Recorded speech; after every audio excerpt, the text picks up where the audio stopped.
naitwa Mohamed Tajidini, ni mkufunzi wa TFF katika kozi za ukocha, na tupo hapa kwa ajili ya kuendesha mafunzo ya makocha katika ngazi ya CAF D diploma.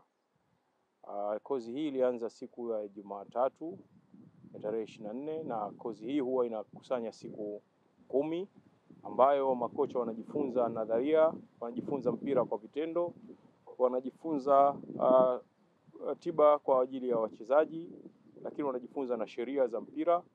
Kozi hii inawaandaa makocha hawa wawe kwenye ngazi ambayo ya kufundisha mpira kuanzia ngazi za chini mpaka daraja la 4 na la 3.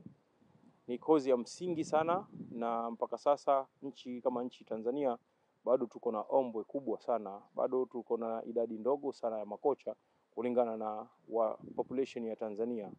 Kwa hiyo TFF wanajitahidi, na niwapongeze IDFA kwa kuwa mstari wa mbele zaidi kuhakikisha kwamba zinapatikana kozi za kutosha ambazo zitakuja kupunguza kidogo gap ya makocha katika nchi ya Tanzania, kwa sababu katika uhalisia kama utaenda kwenye takwimu, basi inawezekana kila kocha wa Tanzania aliyopo anatakiwa afundishe watoto 2000.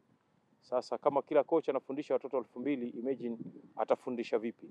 Kwa hiyo kazi kubwa ambayo tunayo walimu na TFF na wadau wote wa mpira Tanzania kuhakikisha kwamba tunatengeneza makocha wengi kadiri inavyowezekana. Tuisupport TFF ili tuweze kufikia malengo.